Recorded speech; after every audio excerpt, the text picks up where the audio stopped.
Le score. Je devais créer et comprendre que nous aurions un entretien tête-à-tête. 18h30, 20h sur Radio Nova. Bon, à mon tour maintenant. On a écouté vos classiques, on va écouter les miens. Avec Charline Roux. Bienvenue dans le score sur Nova. Comme chaque jour, de la musique choisie pour une invitée que l'on fait causer. Et je reçois aujourd'hui une jeune femme à la fois extrêmement drôle et précise comme une barmaid qui ne verse jamais plus haut que le bord. Je suis pas complètement sûre de cette comparaison. Bref, disons alors, et plus simplement, que tous les magasins bio ne sont pas des lieux de tristesse. Non, on peut croiser derrière la caisse des aspirantes humoristes qui finissent par se lancer. Et quelle bonne idée pour elles, j'imagine, et aussi pour toutes celles et ceux qui vont assister à ces prouesses scéniques. Renversante, c'est un navire renversé et multiprimé, c'est le titre et son statut. Voici Amandine Lourdel.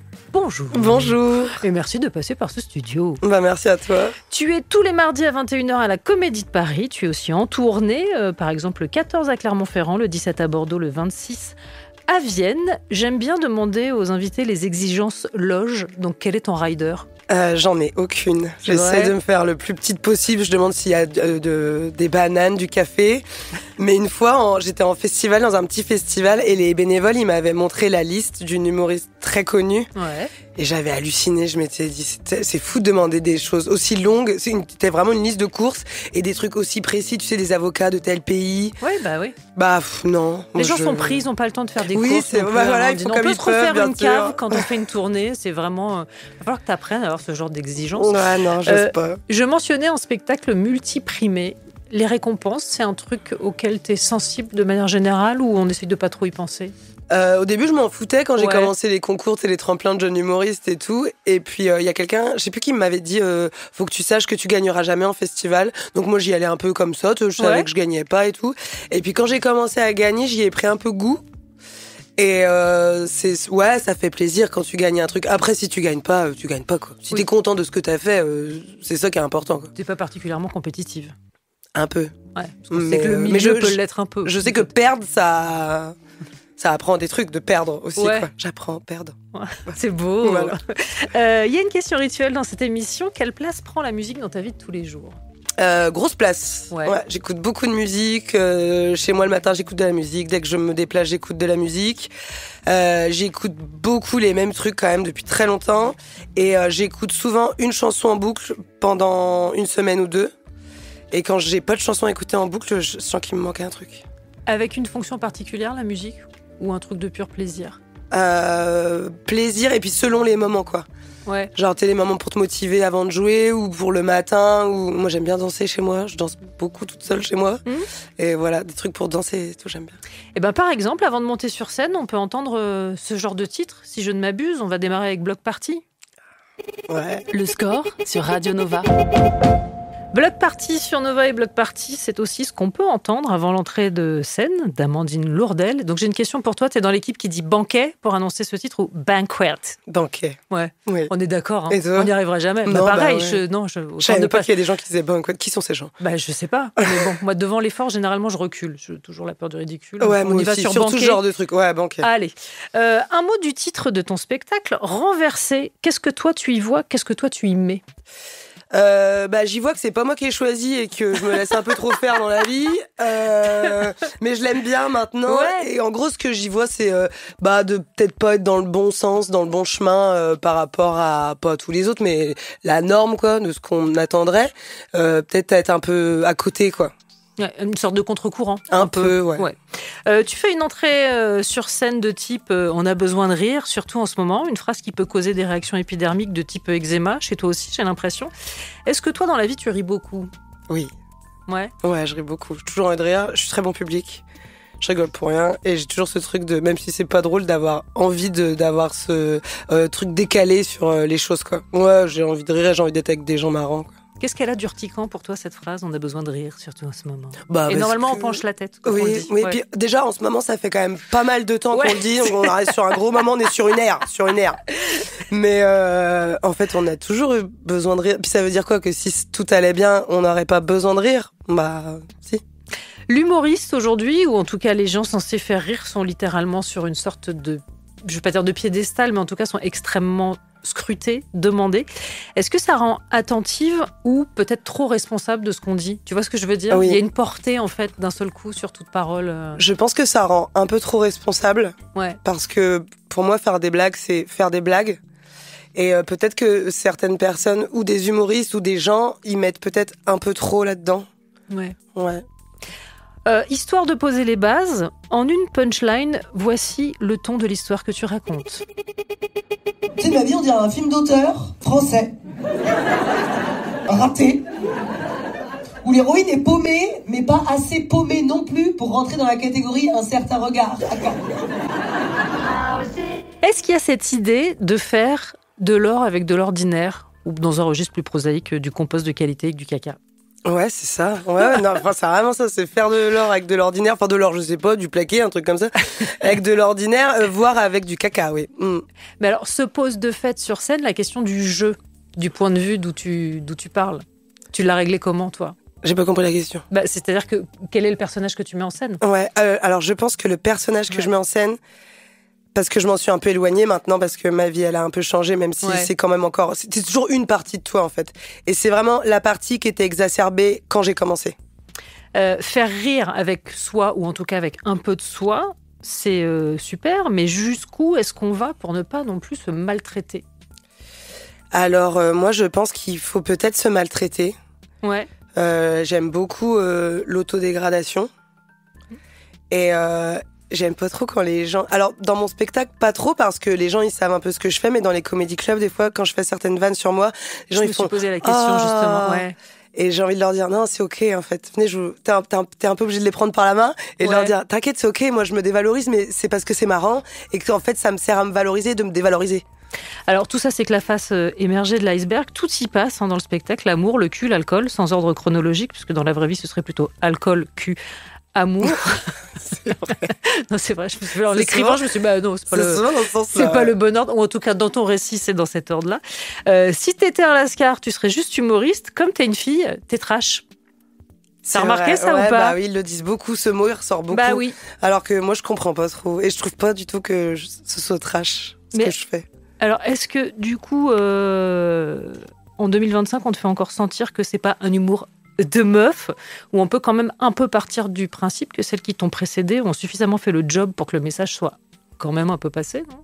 C'est un peu passé, mais il y a encore ce truc de tu fais de l'humour de meuf. D'ailleurs, il y a plus de meufs dans ta salle. Et moi, il y a plein de gens qui me disent on aime bien parce que vous tombez jamais dans le vulgaire ou dans le trash. Vous arrivez à parler de cul et tout, mais avec une certaine subtilité. Et déjà, j'ai pas l'impression que ce soit particulièrement subtil. Mais et en plus, j'ai jamais essayé de faire ça, quoi. Non, mais on n'est pas obligé d'être subtil non plus. Non, on n'est pas obligé d'être subtil. Quiconque assiste à une conversation entre filles. Ouais, et encore. Parfois en groupe. Moi, je brime vachement le truc. Hein. Parce que entre scène, filles, entre filles, on dit des trucs vraiment plus trash pour le coup. Ouais. Quoi. Mais moi, j'aime bien cette idée. Je trouve que c'est un secret qui rend l'extérieur un peu. Vous savez, les garçons, on est pire quand on est ensemble. Ouais, on est pire. Et vous ne le saurez jamais. Mais je trouve qu'il n'y a pas trop de trucs de fiction, justement, où les meufs, elles parlent vraiment comme on se parle dans la vie. Et je trouve que c'est dommage. J'aimerais bien qu'il y ait plus de trucs. Ce truc, tu vois, cette manière qu'on a de parler de l'intime, du corps, du sexe, de sans filtre, c'est pas beaucoup représenté, à part chez les humoristes. Et j'aimerais bien que ce soit plus représenté. On poursuit la conversation, mais comme j'ai cru comprendre que tu étais joueuse et notamment fan de Pyramide, je tente de te faire découvrir le groupe qu'on écoutera dans un instant, en une brique. Ok. Rago. Je l'ai pas. Ouais, ok, c'est ce qu'on appelle un échec. Tu vois, moi aussi, je peux bider vraiment en posant des questions. Je peux complètement bider. Non, j'annonce Gossip, ce sera juste après la pub. Le score sur Radio Nova. Nova. Gossip sur Nova avec Heavy Cross, c'est toujours en compagnie d'Amandine Lourdel. J'ai choisi Gossip parce que j'ai une vibe un peu rock te concernant. Je sais pas si je me suis plantée ou pas, mais... Ouais, un peu, peut-être. J'ai beaucoup écouté ce son, quand c'est sorti, là, 2000... Je sais pas, 2009 Hier, moi, avant-hier. Je sais pas pourquoi, c'est vraiment un truc de pure projection. Je me suis fait une diagonale entre Gossip et Jul te concernant. Je me suis dit, les deux peuvent marcher. C'est exactement ça, j'écoute beaucoup de Jul. Ouais, alors on l'a malheureusement pas dans les... Enfin, malheureusement, tout dépend pour qui, mais dans les playlists de Nova. Donc j'ai choisi Gossip, j'espère que ça va. Okay. Non, c'est très bien. Nous ne l'avons pas. Okay. On parle donc de ton seul en scène renversé, j'ouvre des guillemets, je suis féministe, mais pas majeure de promo. Fin de citation, c'est ce que tu dis.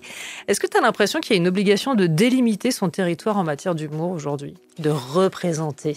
Je sais pas si c'est une obligation, mais c'est beaucoup fait. Il y a quelque chose de l'ordre de la communauté, dans l'humour, etc. C'est bien parce que du coup, t'amènes des gens qui te ressemblent à toi. Donc, t'as une parole commune, ça c'est cool. Après, je pense qu'il faut faire enfin, c'est vraiment que pour moi que je dis ça. Mais moi, je suis contente que dans ma salle, il n'y ait pas que des clones. Tu vois, qu'il n'y ait pas que des meufs qui soient exactement comme moi. Et je trouve que c'est bien de étendre, quoi. Moi, j'ai beaucoup joué, j'ai beaucoup tourné après les festivals et tout, la campagne et tout. Et il y a plein de mecs qui venaient me voir, tu sais, des mecs un peu bourrés à la campagne qui venaient me voir, qui me disaient « J'aime pas les féministes, mais toi, je t'aime bien !» Et je me disais, bon, il est marrant, le monsieur. Mais je pense que dans le fond, ça me faisait un peu plaisir, parce que je me disais, ça fait quand même un pont entre le point de vue et des gens qui s'intéressent peut-être pas trop à ça, quoi. Il n'empêche que de manière très maligne, le spectacle se joue des attentes qu'on a généralement face aux femmes trentenaires et plus, en réglant au passage le cas du « c'était mieux avant ». Bah non, on le sait toutes que non. Et notamment, tu t'insistes beaucoup tu sembles insister sur l'obligation de faire couple. Ouais, et de faire des bébés aussi. Bah oui. Ouais. C'est pas que... Déjà, toi, t'arrives c'est déjà dur de se détacher soi-même, de se dire peut-être que je vais pas d'enfant et j'arrive même pas à me le dire vraiment moi. Et aussi de dire aux gens, mais là, moi, je suis toute seule depuis quelques mois ou quelques années et j'ai jamais été aussi bien. Et c'est hyper dur de se le dire et de le faire comprendre aux autres. Genre, non, mais moi, là, ça va très bien. J'ai pas forcément trop besoin ou envie. Et après, ça dépend parce que, tu vois, moi, mes copines, elles sont beaucoup comédiennes et tout. Donc, dans ces sphères-là, les gens, ils sont complètement OK avec ça. Mais des fois, je vois que, tu vois, des amis de mes parents ou quoi, les gens, ils te regardent un peu bizarrement. Mais t'as pas d'enfant? Mais pourquoi? Mais tu dis un truc très, très juste. C'est-à-dire que souvent, on impose aux femmes des questions hyper intrusives. Bah ouais.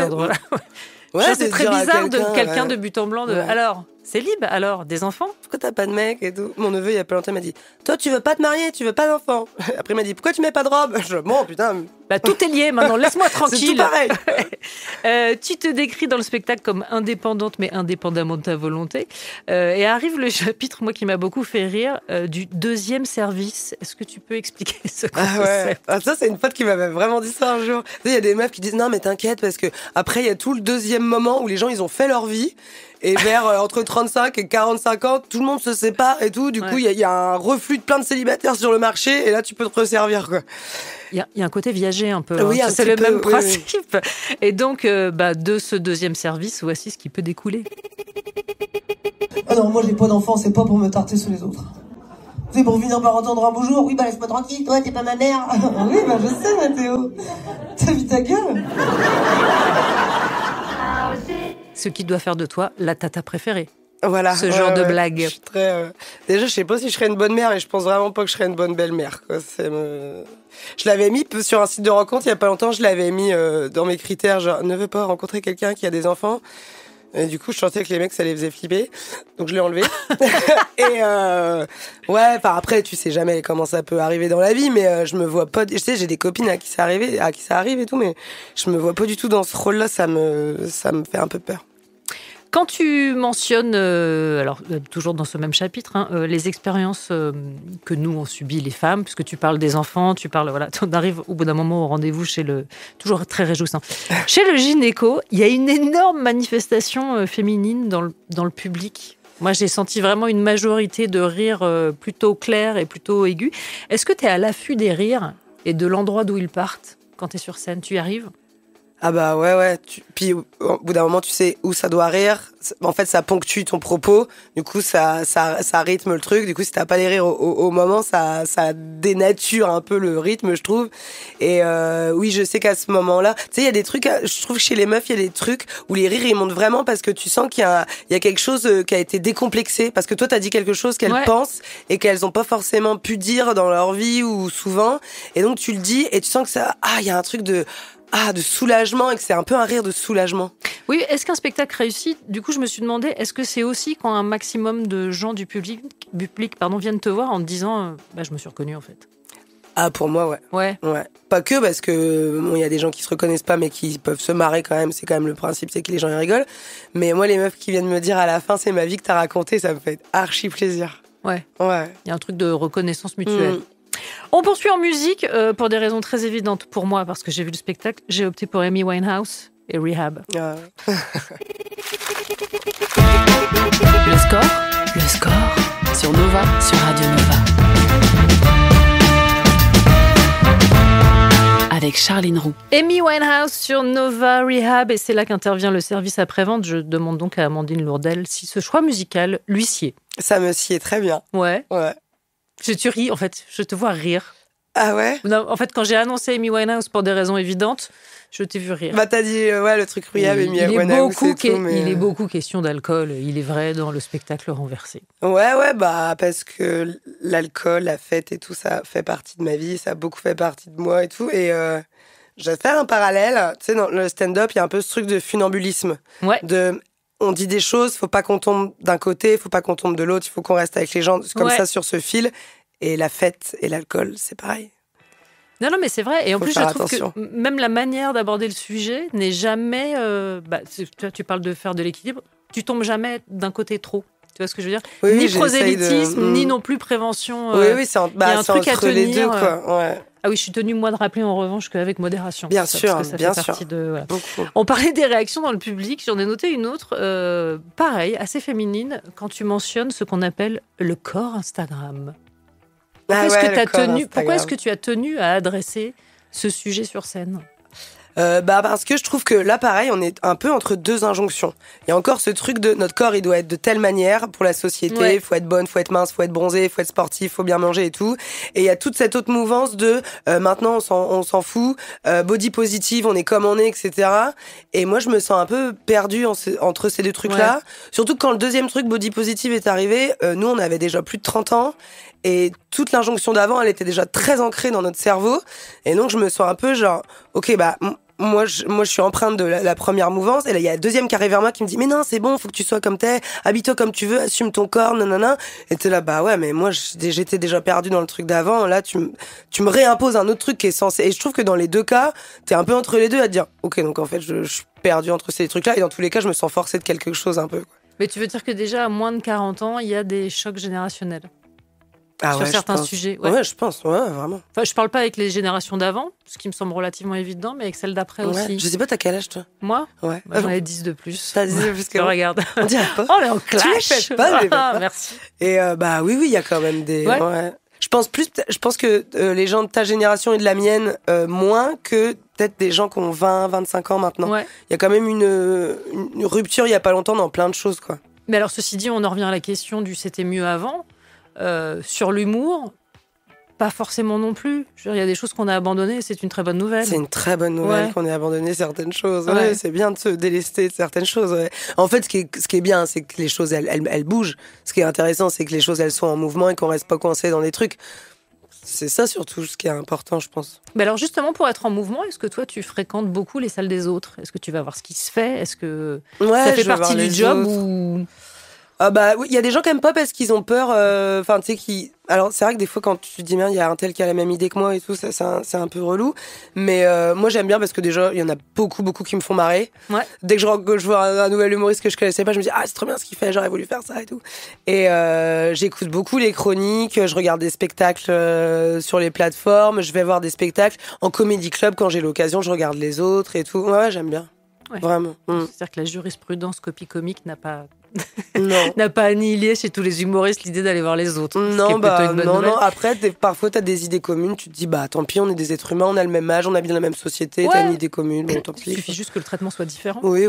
Est-ce que tu as le fantasme aussi du stand-up venu d'ailleurs, en matière de référence? Un petit peu, j'aime bien les américaines. Et tu vois, tout ce truc de c'est trop trash ou c'est trop pour les femmes et tout. Les gens qui te disent c'est trop trash, je me dis, mais va voir ce que les américaines, elles font. On n'est pas à 1/100 de ce qu'elles font, les américaines. Et j'espère que ça va arriver. Comme qui, par exemple? Ali Wong, surtout Ali Wong, Taylor Tomlinson. Elles ont une parole sur le corps et la sexualité, et surtout le corps et tout, qui est...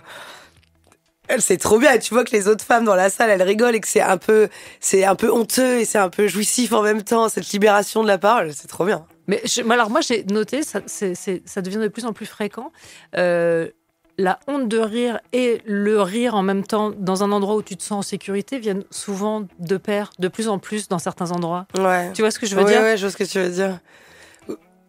Est-ce que je vois ce que tu veux dire? Attends, oui, t'as ce truc où... C'est-à-dire qu'à partir du moment où tu sais que le contrat est celui-là, que tu es dans un endroit où tu sais qui parle, d'où elle parle, tu peux te laisser aller plus librement à une forme de rire un peu honteux. C'est pour ça que le contrat, il est beaucoup plus facile quand les gens ils viennent à toi. Ouais. Que quand tu vas à eux, c'est-à-dire qu'en comédie club, c'est beaucoup plus difficile de les avoir sur certains trucs. J'ai beaucoup plus de dans les comédie clubs ou au début quand j'allais jouer dans des cafés-théâtres et que les gens ils venaient juste découvrir quelqu'un, que maintenant dans le spectacle quand les gens ils viennent, de toute façon ça change ta vie. Quand les gens ils viennent te voir toi, ça change tout. On parlait d'humoristes outre-Atlantique. J'ai eu cette conversation avec qui ? C'est une bonne question. Je suis en train de me poser la question à moi toute seule. Je suis désolée, ce sera monté. J'ai eu cette conversation avec Morgane Cadignan, puisqu'on parlait des humoristes outre-Atlantique, et avec une forme de fantasme qui devient très français, du roast, tu vois, cet exercice où d'un seul coup, on matraque les gens qui sont en face, et avec la sensation qu'on n'arrive pas bien à appréhender cet exercice ici. Et en te voyant sur scène, je me suis dit que toi, tu serais excellente dans ce genre de choses. Est-ce que ça te plairait ? Ouais, ça me plairait de ouf. Alors, ça commence à arriver... je sais qu'il y a des plateaux, le Barbès, ils organisent des roasts où tu choisis un pote et tu te roastes. J'ai pas encore eu l'occasion de le faire, mais j'aimerais bien le faire. Et par contre, moi, je fais pas d'interaction avec les gens. Dans le public, je sais pas le faire, je l'ai pas travaillé et tout, je l'ai pas fait. Mais tu vois, même dans la fiction, je trouve que... Parce que là, on a commencé à écrire un truc là-dessus, sur des meufs qui sont collègues et amies et qui se roastent. Il y a pas beaucoup de bandes de meufs qui se roastent vraiment. Et c'est dommage, ça manque un peu. Ouais, j'espère que cette culture-là, elle va arriver petit à petit. Tu sais, aux États-Unis, ils invitent des politiques et il y a des comiques qui les roastent. Et les mecs, qui jouent vraiment le jeu. Tu te dis, en France, ça pourrait pas du tout être possible. Et pourtant, il y a de la... Oh là, non, on va pas faire de la dénonce facile, mais il y a de la matière quand même. Il y a de la matière. On continue de parler de tout ça. Après une nouvelle pause musicale, on écoute Blondie avec Heart of Glass. Le score sur Radio Nova. Blondie sur Nova avec Heart of Glass, un titre que je soumets immédiatement à Amandine Lourdel. Ça te va ? Ça me va de ouf. J'adore Blondie. Ouais, j'écoute souvent, j'aime vraiment bien Blondie. Je voudrais qu'on revienne un instant sur ton parcours, puisque en réalité, tu es toute jeune dans le stand-up. Tu as démarré en 2021, c'est ça ? Ouais. 2021. En fait, j'ai fait ma toute première scène juste avant le Covid. Et puis après, il y a eu le Covid, alors on a fait d'autres trucs. Et j'ai vraiment recommencé en mai 2021, quand ça a rouvert et qu'on a pu jouer. Et tu dis que le spectacle, c'est quasiment écrit en temps de jeu, en fait, en réel. Ouais, rapidement. Bah, moi, j'étais comédienne avant quand même, donc j'avais pas envie de faire des 10 minutes pendant... J'avais envie de faire un spectacle vite. Donc au début, ça ressemblait plus à une sorte de monologue avec 2-3 blagues, mais pas beaucoup. Pas assez, peut-être. Et donc, j'ai eu mon spectacle en octobre 2021. Et je l'ai joué sans cesse... Et il a changé beaucoup. Ouais. Les premières expériences, tu dirais que ça a été galvanisant ou quand même une forme de douleur assez aiguë ? Alors, la toute première, c'était trop bien parce que c'était une soirée cabaret qu'on avait. J'avais une compagnie, on faisait des soirées cabaret, donc là, c'était notre public, il y avait une super ambiance et tout. Et après, je suis arrivée dans les comédie clubs et je me suis dit, ok, non, en fait, ça va être compliqué. Je savais pas du tout qu'on était si nombreux. En fait, j'avais aucune idée de ce que c'était le milieu de l'humour et du stand-up. Vraiment, je connaissais rien. Et j'avais pas compris que ça avait autant le vent en poupe et qu'on était si nombreux et nombreuses. C'est quoi ton rapport au bide ? Maintenant, ça va. Ouais. Enfin, ça va. Des fois, t'es un peu vénère quand même. Maintenant, ça va mieux. Mais au début, c'est très douloureux. Ouais. Et il y a Thévenoud une fois, Pierre Thévenoud, qui m'a dit, si t'as peur de bider, arrête tout de suite. Il m'a dit, si t'arrives pas, il m'a dit, bon, faut pas trop bider non plus. Mais en fait, ça arrive fréquemment. Ça arrive toujours, en fait. Surtout quand tu testes des trucs, etc. Des fois, au Comedy Club, t'as juste pas les gens, c'est juste pas ce qu'ils voulaient voir. T'as tendance tu commences, ça va pas, du coup, t'as chaud, t'es pas dedans et tout, ça va pas. Après, là, 1 heure de beat sur mon spectacle, ça m'arrive plus et je serais pas contente, je pense. Mais en Comedy Club, sur 10 minutes, ça m'arrive fréquemment. Mais 1 heure de beat, ça n'existe pas. Si, au début, quand tu commences et que des fois, tu vas dans des plans bourbiers et tout, ça m'est arrivé une fois, je crois. Vraiment, une espèce de tunnel de silence pendant 1 heure. Mais bon, c'était l'anniversaire d'une famille, il y avait des grands banquets, des grandes tables de banquets comme ça sur le côté. Bon, c'était pas du tout l'endroit, enfin ça allait pas quoi. Mais j'étais un peu triste en rentrant. Si, parce que j'ai déjà pleuré et tout. T'as été formée au cours Simon. Tu rêvais d'entrer à la Comédie Française. Est-ce que c'est une formation qui aide ou alors qu'il faut désapprendre pour l'exercice que tu pratiques aujourd'hui ? Alors moi j'ai fait cours Simon et conservatoire du 20e. Conservatoire du 20e c'était cool parce que on faisait un peu ce qu'on voulait vraiment. Alors que les cours Simon c'est très cadré quand même comme enseignement. Et oui il y a eu vraiment beaucoup de choses à casser. Même dans l'écriture, c'était très théâtral au début ce que je faisais. Je regardais pas les gens. c'était très... ouais, ça manquait beaucoup de cette parole qui doit être immédiate dans le stand-up. J'ai mis du temps. J'ai mis un peu de temps. La première année, c'était un peu trop appliqué. Le français, c'était vraiment un rêve ? La comédie française ? Ah ouais, quand j'étais petite... Mais qui t'a donné envie de ça ? Bah, mes parents, ils m'ont fait faire du théâtre assez jeune et ils m'ont amenée à la comédie française quand j'étais petite. Et ma mère, je viens de Troyes, il y a une scène subventionnée à Troyes. Et on y allait souvent, donc ma mère, elle m'emmenait tout le temps. Et c'était trop bien, j'avais envie de faire ça, quoi. J'avais vraiment envie de faire des classiques et tout. Mais genre, il y a des comédiens et des comédiennes que t'as vu sur scène et où tu t'es dit, waouh. Ouais, surtout des pièces en entier, je me souviens. Alors, moins maintenant, mais quand j'étais ado, j'aimais trop Molière, quoi. Ouais. J'aime vraiment Molière. Après, j'aime toujours bien des grands classiques. J'aimerais bien jouer Racine un jour, je sais pas. Et puis bon, quand j'ai commencé les cours Simon, j'ai compris qu'en fait, j'étais pas du tout l'archétype des héroïnes que j'aurais aimé jouer. J'étais plutôt les suivantes, ou, tu vois, parce qu'ils sont très dans les emplois. Alors maintenant, ça existe plus trop les emplois et c'est tant mieux. Mais après, au conservatoire, j'ai découvert des grands auteurs contemporains, Melchior, Pomera et... Bah ouais, quand tu vas voir des pièces où il y a 10 personnes sur un plateau, des mises en scène de ouf dans des grands théâtres, moi ça me plaît toujours, quoi. Ouais, et puis il y a surtout des gens très très drôles. C'est-à-dire que quand tu étudies la comédie, alors pour prendre que quelques exemples de la comédie française, quand tu vois des Laurent Lafitte ou des Pierre Ninet, le rythme de comédie, il est quand même imparable. Ouais. Il y a quelque chose de très lié. C'est franchement, quand t'as fait le français, t'as vraiment un très très bon niveau, quoi. Techniquement, artistiquement, ils sont vraiment très forts. Et après, tu peux tout jouer, en fait. Ouais, et puis Molière, j'imagine que ça aide aussi pour le rythme. Ouais, quand t'écris, et tout, à travailler, de toute façon, c'est trop bien. Tous les étudiants en théâtre, ils travaillent les grands auteurs parce que c'est vraiment très formateur. Et ouais, après, moi, j'ai passé les concours, en fait. J'ai arrêté le théâtre, j'ai repris, j'avais 24 ans, j'ai passé les concours des grandes écoles. Il me restait une année et je les ai pas eus. Parce que j'étais pas préparée, je me rendais pas compte de ce que ça demandait. Et donc, j'ai un peu fait le deuil de ce truc-là. Et de toute façon, quand j'ai commencé le stand-up, je jouais quasiment plus, j'allais arrêter. Ça faisait plus d'1 an que je jouais quasiment plus. J'avais lâché l'affaire un peu. On poursuit la conversation dans un instant. Une petite pause publicitaire s'impose. Le score sur Nova. Charline Roux. Nova. Toujours en compagnie d'Amandine Lourdel, venue nous parler de son seul en scène renversé.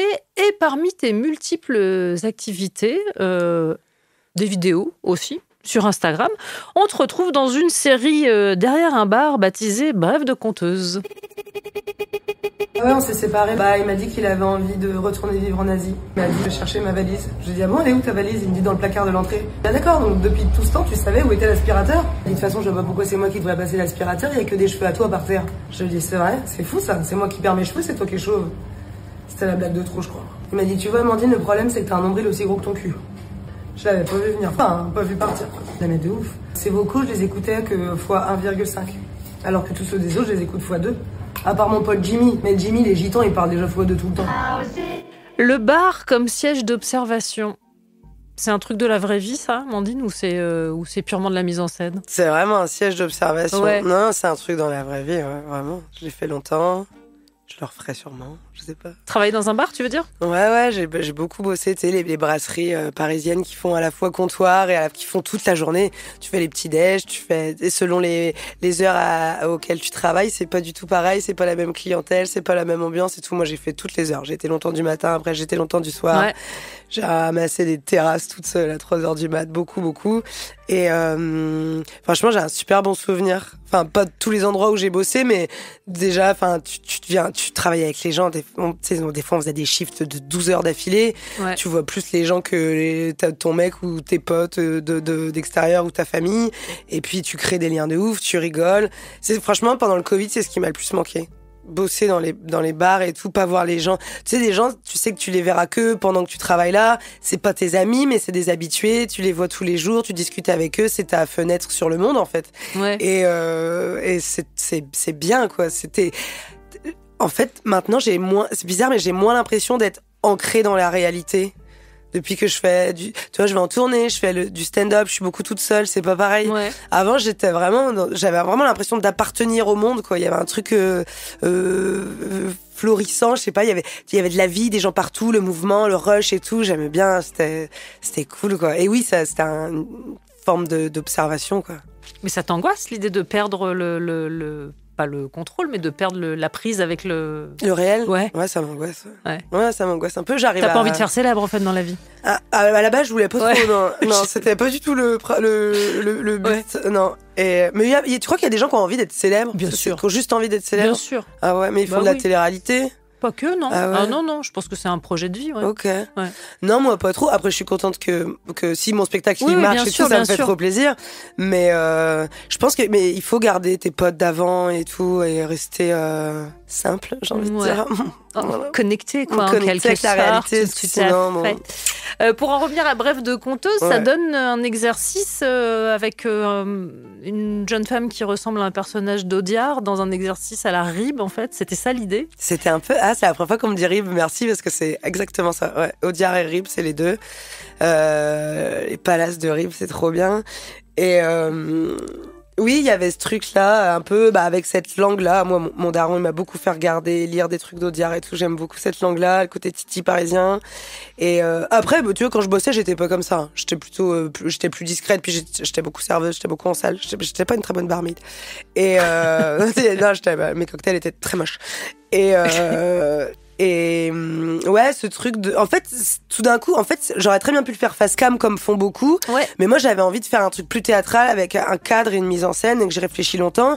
Et je me suis dit, en même temps, moi, le cadre avec lequel je suis le plus familière, c'est les bars. Donc c'est venu assez... Au début, je voulais être au comptoir. T'es un pilier, t'es la meuf de l'autre côté, comme ouais, ça, c'est vrai. Et c'est Hugues Duquesne, un gars qui est comédien, metteur en scène, à qui j'ai commencé à discuter l'année dernière, qui m'a dit « T'es sûr qu'il faut pas qu'elle soit barmaid plutôt ?» Et je lui ai dit « Mais bien sûr, t'as raison, je me suis trompée de côté, quoi. » Et franchement, ça a bien pris rapidement et ça a changé ma vie, les Brefs de conteuse. Ouais. Ouais, de ouf. C'est grâce à... j'ai eu beaucoup de followers d'un coup et donc j'ai rempli ma salle. Alors qu'avant, c'était plus aléatoire.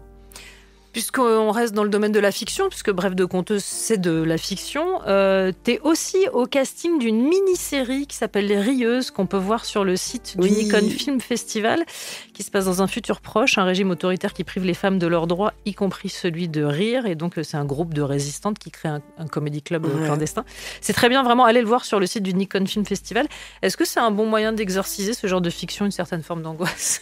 C'est pas moi qui l'ai écrite, mais je pense que pour Audrey Baldassar et Lou Zidi qui l'ont écrit, je pense que pour Audrey c'était vraiment cathartique sur ce genre d'angoisse. Ouais, elle est, je pense, plus angoissée que moi sur l'avenir, la condition des femmes et tout. Moi je suis angoissée, mais bon ça passe, ça dépend des moments. Mais et je pense que pour elle ça lui a fait vraiment du bien d'écrire ce truc. Et en tout cas le jouet a été tellement jouissif que oui, je pense qu'on a un peu aussi expulsé des trucs, quoi. Ouais. Et on a reçu plein de messages de filles ou de gens, surtout de femmes, qui l'ont vu et qui ont dit c'est cool, ça permet de mettre des pansements un peu sur des trucs, quoi. C'est cool. Dernier titre choisi pour toi avant de te laisser la main, parce que je ne t'ai pas prévenu, mais tu vas faire la sélection de la dernière demi-heure. On écoute Parcells avec Live Your Love. Le score sur Nova, sur Radio Nova. I think I'm going to fall. Oh, fucking hell. Parcells sur Nova, Live Your Love, et toujours en compagnie d'Amandine Lourdel, à qui je vais imposer cette épreuve, redouter des invités. Non, c'est pas vrai en fait, mais j'aime bien cette légende, ça met les gens à l'aise. Un petit questionnaire, une rafale de questions sur la musique, tu dois répondre du tac au tac, et je ne peux pas commenter tes réponses. D'accord. Ce qui est vraiment faux, parce que je le fais de manière systématique et je juge. Est-ce que tu es prête? D'accord, c'est hyper rassurant. Ouais. Je te juge. Okay. Non, c'est vraiment, moi j'aime bien mettre à l'aise, mais à la fin. D'accord. Donc, tout de suite, qu'on sache qu'on a passé un bon moment. Okay. Allez, c'est parti. Quel est le titre qui symbolise le mieux l'enfance, ou en tout cas la tienne? Désenchanté de Mylène Farmer. Très bien. Le titre qui symbolise le mieux l'adolescence? Affirmation, action de NTM et Nas. Ton hit de karaoké? Céline Dion et Jean-Jacques Goldman, J'irai où tu iras. Le titre qu'on serait peut-être surpris de trouver dans tes playlists? J'écoute un peu de musique classique. Ah ouais. Ouais, Ah les bah 4 ouais. saisons de Vivaldi. Mais t'es obligé de changer de voix pour le dire. Oui, bah apparemment. oui, Ouais, sinon je l'assume pas. c'est ça. Le titre qui te propulse immédiatement sur la piste de danse. La BO de Footloose. Très bien. Et le titre qui t'en fait immédiatement sortir. J'aime pas trop l'électro pour danser. Tout ce qui est dès que ça devient trop électro, je sais pas danser dessus, donc je m'en vais. Ta chanson de comédie musicale préférée? L'envie d'aimer. L'envie d'aimer, c'est dans... Non, pardon, Starmania. L'envie d'aimer, c'est dans les 10 commandements. Mais Starmania, Starmania, le blues du businessman. Très bien. Le titre que t'as le plus écouté ces derniers jours? J'ai beaucoup écouté, elle s'appelle Ouverture dans ma playlist de Étienne Dao. Très bien. Et alors là, c'est la question pénible. La chanson dont t'as un mal de chien à te débarrasser une fois que tu l'as en tête. Tu sais, dans les mélodies reloues, quoi. Ouais. Un peu les trucs des années 80, tu sais, et tu tapes. Oh, c'est horrible. Fin de soirée. Début de soirée. Lumière Ménage, ce célèbre groupe, évidemment. Ouais, bah ça y est, je vais l'avoir début de soirée. Ouais. Il faut que j'arrête de poser cette question. Bah voilà, formalité remplie. Je rappelle donc ton actualité renversée, c'est tous les mardis à 21h à la Comédie de Paris. Et pour les dates de tournée, je réannonce le 14 à Clermont-Ferrand, 17 mars Bordeaux, le 26 à Vienne et toutes les autres dates sont dispo sur tes réseaux sociaux. Je sais pas pourquoi j'ai fait une voix Toi aussi, tu changes de voix pour dire des là, trucs. on était vraiment à mi-chemin entre l'animateur FM des années 80 Et le mec à la manège. foire foraine. Tout à fait. On passe à ta playlist. Ouais. Pour démarrer, tu as choisi Aretha Franklin et Respect. Pourquoi ce titre? Tu vas me demander pourquoi pour tous les titres? Ouais. Parce qu'il y en a un, j'ai mis au pif pour faire genre je suis un peu tu me stylée, je connais tous les sons. tu me le diras.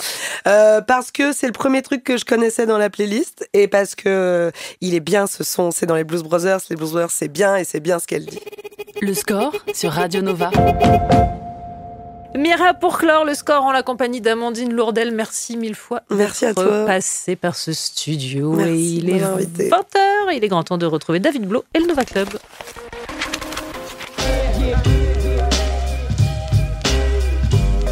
Le score sur Radio Nova.